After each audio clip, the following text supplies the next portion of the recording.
Rhoma Irama kembali diundang ceramah dan semakin hari semakin menyala beliau. Berulang-ulang saya katakan, jangan pernah kau melawan kebenaran karena kau akan tumbang. Jangan pernah juga bermimpi untuk menutupi cahaya itu masuk ke lorong-lorong kegelapan karena tak akan mungkin Anda bisa menghadangnya, saudara. Coba dengarkan dulu sama-sama nih ya. Rhoma Irama menyodorkan banyak fakta di ceramah kali ini. Saya ingin berbagi pengalaman. Tempo hari saya dakwah di daerah Jambi, Sumatera Selatan. Tablighul Akbar. Itu kiai-kiai banyak mengatakan, Bang Haji, kami di belakang Bang Haji. Saya pengen sih dia di depan saya ya, bukan di belakang ya.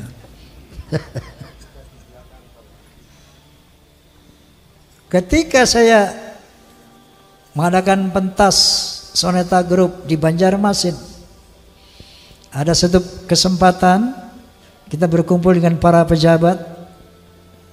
Salah satu pejabat daerah mengatakan, Bang Haji, saya yakin bahwa sebagian besar rakyat Indonesia sama dengan Bang Haji.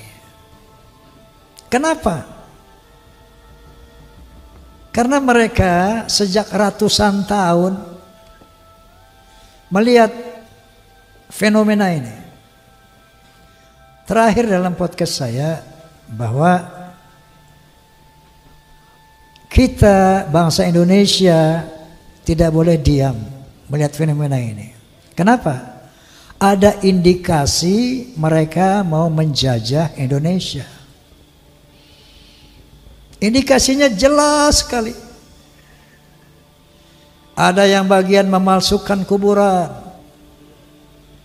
Di mana-mana dibikin kuburan-kuburan palsu. Alhamdulillah, menurut keterangan beliau juga sudah banyak yang dibongkar. Ada kuburan-kuburan keramat seperti di Madura, kita lihat di YouTube. Sudah lama sebagai nama orang itu tiba-tiba ditambah namanya menjadi ada Ba'alwinya gitu. Assegaf.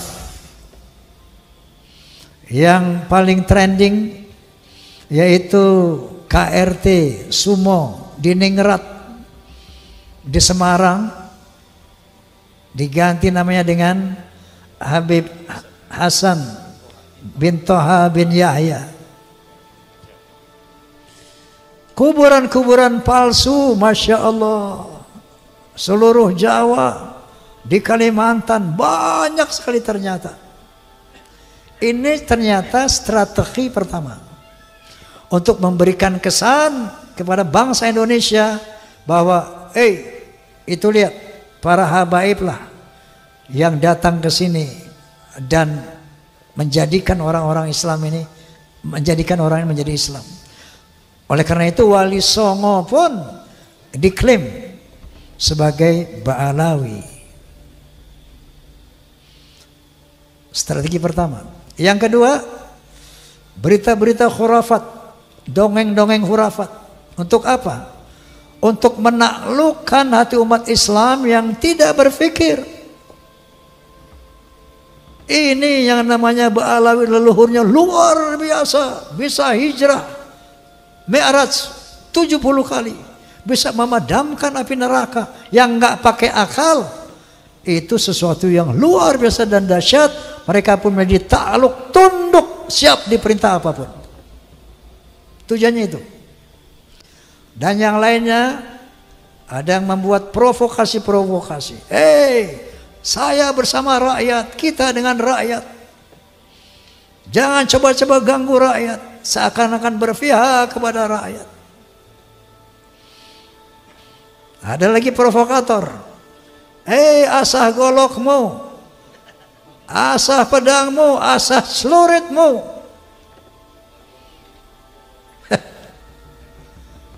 Dia mau ngadu domba kita pribumi, sementara mereka akan memetik hasilnya. Faham apa tidak ini? Halo? Faham?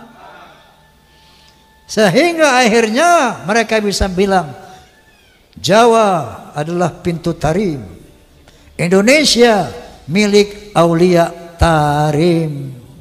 Inna lillahi wa inna ilaihi raji'un. Saya sebagai putra Indonesia was-was, ngeri dan waspada. Ini ternyata doktrin-doktrin ini tidak sembarangan. Klaim-klaim mereka sebagai keturunan Nabi ternyata ada tujuan-tujuan untuk menguasai Indonesia. Ibu Pertiwi menangis ratusan tahun karena dijajah oleh Belanda, dijajah oleh Jepang. Baru beberapa puluh tahun merdeka, tiba-tiba ada gejala lagi. Kita mau dijajah oleh penjajah berjubah. Na'udzubillahi min. Itu yang saya lihat. Itu yang saya rasakan, itu yang saya perhatikan. Masya Allah. Saya tidak punya kepentingan. Dan sering saya katakan, apapun yang saya ucapkan ini bukan berdasarkan kebencian. Na'udzubillah. Bukan berdasarkan saya punya kepentingan. Dasarnya kulil haqqa walau kana murra. Dasarnya adalah watawassaw bil haqq watawassaw bis sabr. Dasarnya adalah demi menyelamatkan akidah, demi menyelamatkan Indonesia dari penjajahan dan perbudakan spiritual dan politik. Allahu Akbar. Nah jadi padahal yang namanya Ustadz Rizik Syihab, Ustadz Masya Allah, itu mereka semua sahabat-sahabat saya sejak muda itu. Sampai saya di podcast sama beliau bersama saya menangis. Ya Allah, saya sedih banget ini. Saya harus mengatakan yang hak sementara mereka adalah sahabat-sahabat saya. Tapi kebenaran harus diutarakan. Sepedih apapun perasaan saya. Lalu saya katakan goalnya, satu, mari selamatkan akidah umat. Kedua, jaga Indonesia dari skenario yang terang benderang. Indonesia milik aulia tarim. Apakah kurang jelas ini? Halo? Apakah kurang jelas tujuan mereka?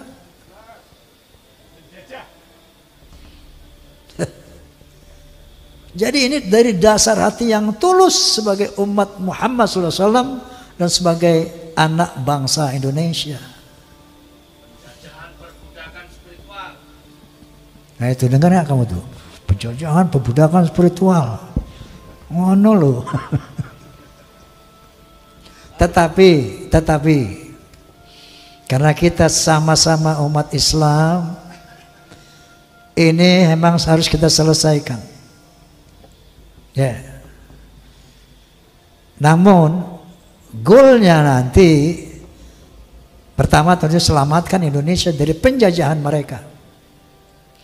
Makanya saya sependapat dengan Gus Abbas, pemerintah harus turun tangan ini. Ini masalah bangsa, masalah NKRI. Harus turun tangan. Kalau enggak saya khawatir ini bisa perang saudara. Bukan antara Ba'alawi dan umat, bukan. Antara kita sama kita. Ba'alawi nonton. Betul enggak? Oleh karena itu, goalsnya nanti ketika mereka dinyatakan bukan keturunan Nabi, tetap jaga ukhuwah Islamiyah. Wa'tasimu bihablillahi jami'an wa la tafarraqu. Tapi dalam kesetaraan.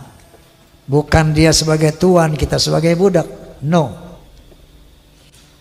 Rekat ukhuwah Islamiyah dalam kesetaraan. Kita muliakan siapa yang berilmu. Yarfa'illahu alladhina amanu minkum walladhina utul ilma darajat. Kita muliakan siapapun yang berilmu, tadi golongan mereka dari manapun. Dan kita muliakan orang-orang yang bertakwa. Tidak ada kemuliaan atas nasab, sebagaimana firman Allah Subhanahu wa taala, sebagaimana dinyatakan oleh Rasulullah sallallahu alaihi wasallam. Ini harus kita perbaiki sistem sosial antara Ba'alawi dan pribumi. Kalau mau sama-sama merekat ukhuwah Islamiyah dalam kesetaraan, jangan kami putra bangsa menjadi budak-budak kalian, secara spiritual ataupun secara politik.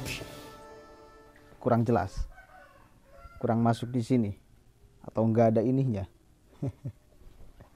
Sudah terlalu banyak buktinya, sudah terlalu banyak faktanya. Kalau masih kurang jelas, gila. Perbedaan orang berakal dan tidak berakal itu kan al-aqlu yakfi bil isyarah wa ghairul aqli la yakfi bi alfi ibarah. Orang yang berakal itu cukup dengan isyarat. Isyarat loh, orang berakal itu pasti akan paham tanda-tanda alam.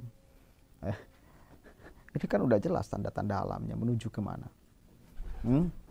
Tapi kalau orang yang tidak berakal, wa ghairul aqli la yakfi bi alfi ibarah, tidak cukup meskipun disodorkan 1000 contoh. Jangankan isyarah, dikasih contoh aja udah jelas dan nyata.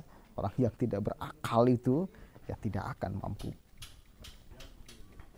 karena nggak ada ininya. Supaya ada ininya, lepas baju muhibinnya, baru ininya akan berfungsi dengan baik. Percaya deh, sebelum terlambat.